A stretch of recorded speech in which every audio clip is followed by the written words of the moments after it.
as everyone's getting their seats, I would just like to point out to our membership here, I hope that you can see that what we're trying to fund from our research is a wide variety of projects. At the genetic level, the metabolism level, at the basic science regulation level. I hope that you can see that we're really trying to have a broad swath of projects, because although our goal is to find a cure, we don't know exactly where that's going to happen. So with that, what I'd love to do is, I would sort of like to kick off with a question, and I would love to open it up for all of you for your questions as well. And so this question might be for Mr. Shaberman or Dr. Mack, I'm not sure exactly, but with all of the gene therapy trials that have happened, it seems like we all hear that the endpoints weren't met, the endpoints weren't met, which means that people couldn't read better at the 3-line level. As we are moving forward with more clinical trials, should we be looking at different endpoints? Or are we looking at different endpoints with these clinical trials? And you want to take that? I think you have a microphone there. So this is a key issue across really all inherited retinal diseases. And the latest, well, we're not sure if it's a victim yet of the endpoint challenge, is a gene therapy for X-linked retinitis pigmentosa developed by Johnson & Johnson in a phase 3 trial.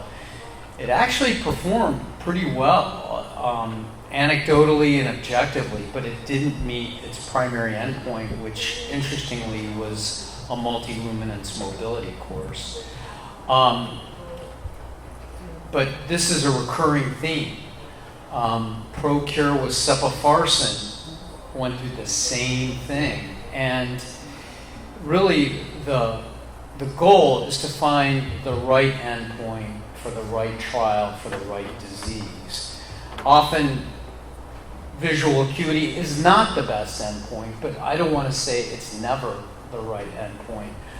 But what I can say is we at the foundation, we have a group, it's called the REDI group, R-E-D-I, and forgive me, I don't remember what the acronym stands for, but we have a group of investigators, companies, and our staff that are working with the FDA to try to come up with better endpoints. Or in a trial where there's efficacy, if something doesn't meet that treasured primary endpoint, that maybe secondary endpoints can help carry it across the finish line. So it's a very critical issue because a lot of these gene therapies are showing efficacy. And yeah, please. So from my experience as a clinician, I think for choroideremia, there are some very good outcome measures that can be used in any clinical trial for choroideremia. Certainly visual acuity, for many men, they're preserving their visual acuity for a long time. Their central vision is going to be okay. So seeing any difference over a period of 1 to 2 years, you probably won't see any difference. However, if you do the measurement of the remaining retinal pigment epithelium, the technique is fundus autofluorescence. Take a snapshot of the back of the eye and measure the area of remaining central retinal pigment epithelium and track it. You will see a change after a year. It's measurable, it's repeatable, and you can use that. And you can correlate that with the visual field. That's something that can be done very logically, inexpensively, not too arduous, get it all done same day. And so, of course, I have some significant biases. However, I'll leave it there. Thank you. And I think in the Johnson & Johnson trial that was recently concluded, I think one of the things that was interesting is even though it didn't meet the endpoints, there were a number of investigators that maintained their vision. They didn't have a decrease in the vision. Maybe that's good enough for now, you know? So, other questions that you have? Raise your hand and you can yell them out, or I'll come around with the microphone. Other questions or thoughts? Yes, please.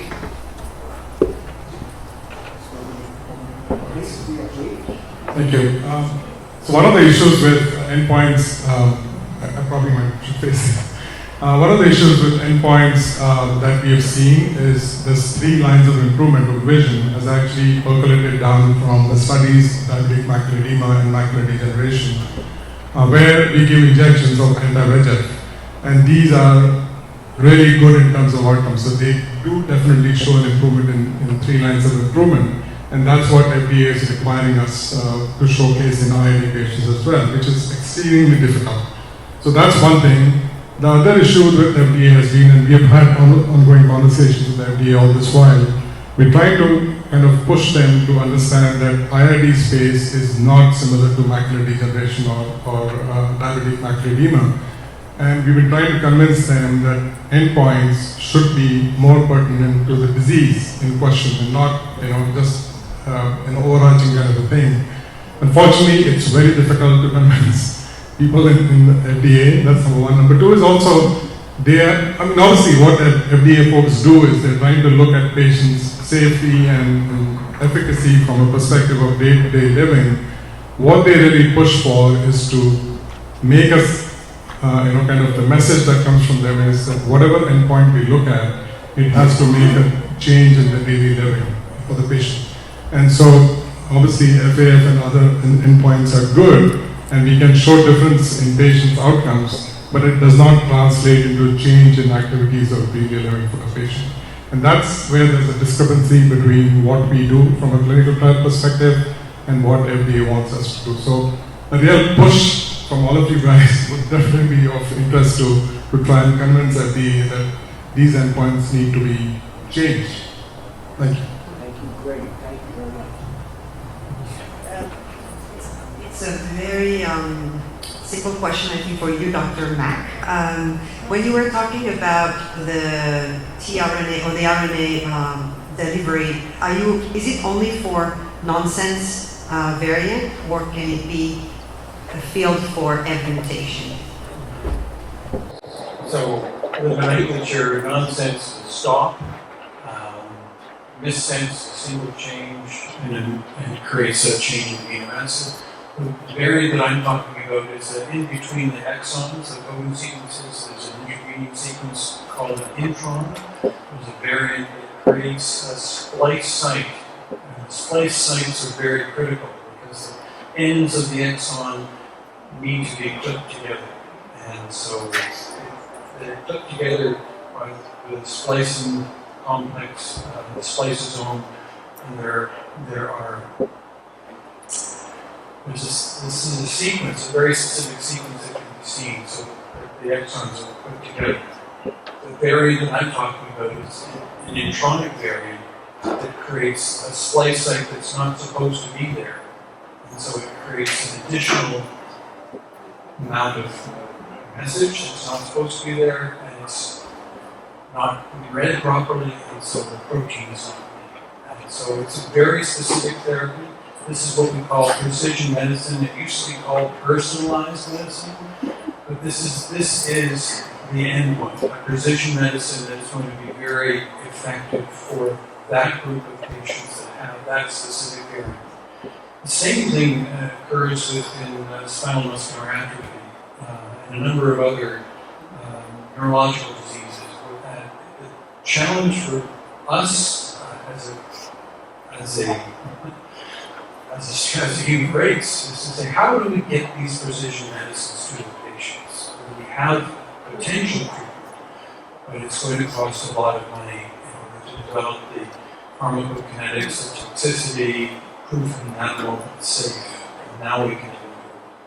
So we're not there yet, but that doesn't mean we're not going to try getting there. I hope that answers the question. Thank you. Thank you. Yes, please. Hi, Doctor. My question also is for Dr. MacDonald. I have a couple of questions regarding antisense oligonucleotides. Okay, so my first question is, how often do you expect the patient to be administered with this therapy? And the second question is, if these oligos dilute or dissipate eventually in the cells. Are those patients also supposed to be eligible for other genetic treatments in the future as well? Yeah, thank you. These are all very valid questions. So the first question is how often? And so this is an intravitreal injection, and so it's a needle with preparation with antisepsis, an injection into the vitreous, not taking a long period of time. So in the clinical trials that have already been present in using a highly modified RNA called an oligonucleotide, the treatment was every 3 months. COVID happened, and some patients couldn't come up for their 3-month visit, and so came again at 6 months, 9 months, and there was still a durable effect. So the half-life of the drug, not a drug, but it's an RNA, into the vitreous is probably longer than 3 months. And the injections would be perhaps every 6 to 12 months. So RNA is broken down by RNases, enzymes, and the RNA goes into the vitreous, it is taken up by the cells of the eye, taken up by the cells, in particular the retinal pigment epithelium, but it can't exist in the cells forever. It has to be redosed. I think that was the answer to the first question. The second question, can you just repeat the second question? Yes. Yes. The second question is if we expect these oligos to dilute or dissipate over time, let's say every 6 months, as you are saying, the patient should be injected again. Right. So would they be eligible for other genetic treatments like gene editing or? Yes, they would be. Yes. So they would be, if gene editing becomes a possibility, yes, they would be. Because, I mean, initially in a clinical trial, the clinical trial would probably include patients that haven't had a gene therapy before, but it wouldn't exclude them if a treatment became available. It's important to recognize the difference between trial and treatment.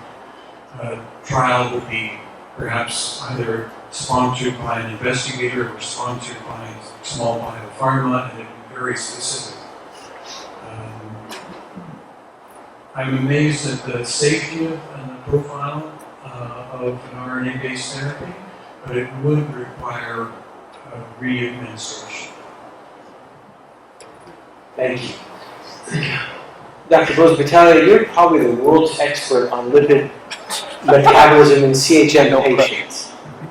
Yes. Is there any? I don't think so, but okay. Good. Is there any, as the father of 2 teenage boys that have choroideremia, is there any, what supplements should they be taking or should they avoid? And do you have a thoughts on that? Okay, I'm going to answer that with the preface that I am not a clinician. Most of my work, as you saw, is in metabolism. I'm a master's in nutrition, but okay, so in that context, I would encourage any teenage boy to obviously stay away from snacking and to really, if you can get them to take the omegas and those pills twice a day. I mean, I think in almost all eye issues, that has been a real benefit.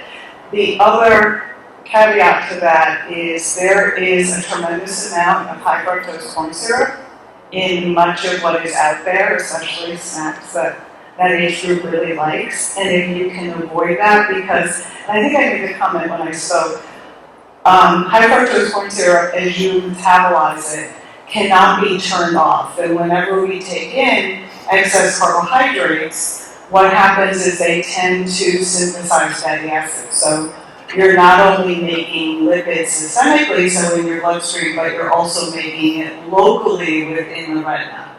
So that, I think, in the context of people talking more about healthy diets is almost as important as just making sure you don't have a lot of saturated fat, for example.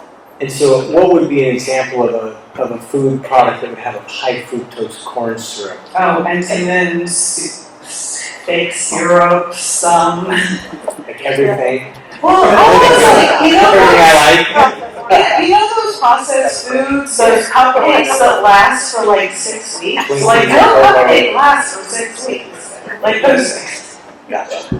I don't know if that was an answer, but No, I don't no, want no. to overstep what I know. No, thank you very much. What I know.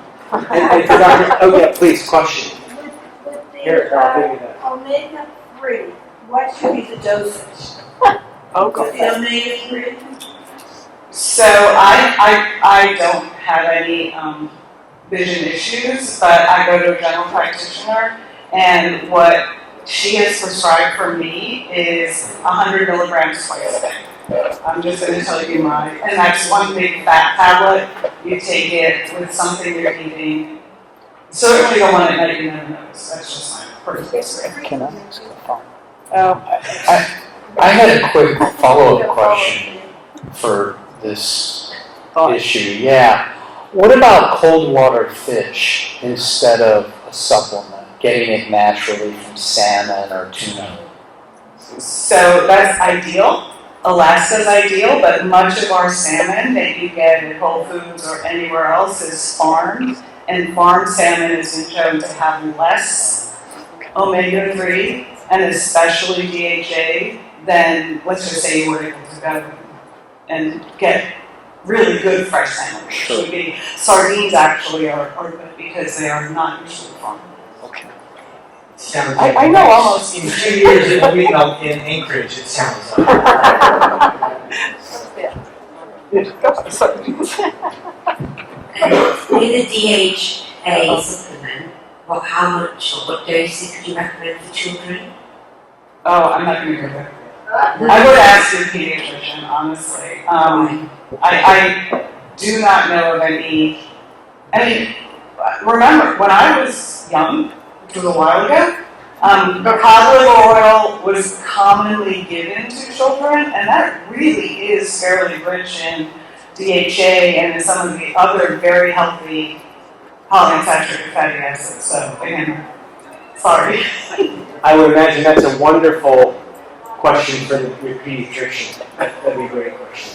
Very gentle question. Yeah. Run in the back here. Hi, got a question for Ben Shaberman. Foundation Fighting Blindness, going back to the discussion about endpoints for our clinical trials.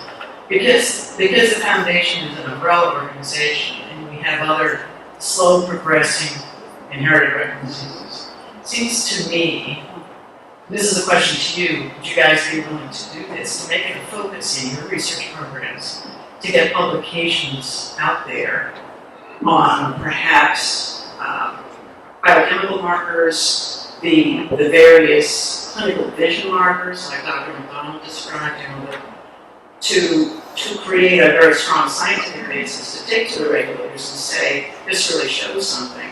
And then also to work on what Raj mentioned, which is this notion of lifestyle. Show us that your life is improved, but with a kind of very slow progression. That's next to impossible with the realities of a clinical trial, and you're not going to get funding to be sustained if you have to push it out for the length of time. But the challenge is, CRF, we know this problem, we like to support it, but the Foundation Fighting Blindness is much larger resources and more populations. So my question to you is, can you make that a focus? And we can. We have a universal natural history study called UniRare, which is enrolling up to 1,500 patients with inherited retinal diseases throughout the world. We have more than 40 clinical centers that are participating in this study. The basic enrollment is a one-time baseline visit, but we are collaborating with different groups, and one such group could be CRF, to do more of a longer-term natural history study of a specific population and gather some of that information. I mean, if I don't know your role with CRF, but if CRF is interested in discussing that, I think the benefit we bring is that 40 clinical center network where different CHM people can be enrolled, and we can follow those people over time to learn more about disease progression and some of the other things that you're talking Sure, about. we can talk offline. Sure. It's really about scientific validation of a particular analytical technique. That's the kind of support that I'm kind of asking for, that I think would be helpful. So to make it more attractive. So as an example, I don't know if you were here for my talk. So one of the projects we're funding is at University of Oxford and looking at a structural endpoint I'm familiar for with that. choroideremia. Yep. So that's one example. Yeah, we do have the challenge that we're addressing a lot of different conditions. But if a good project comes to us for choroideremia, and it competes well, we'll fund it, as shown by that. And Dr. Telugu's pig model. But yeah, we're not just choroideremia. I don't want to discount that point. Thank you. We are actually out of time. I'm just going to ask, but please, if you have questions, we're going to have a little break next, so please go up and ask. Just Dr. Edwards, really quickly, if we are interested in eye donation, how should we initiate that process? I think that Kathy said she was going to put something in the bags. I'm not sure if there is, but I think there's something.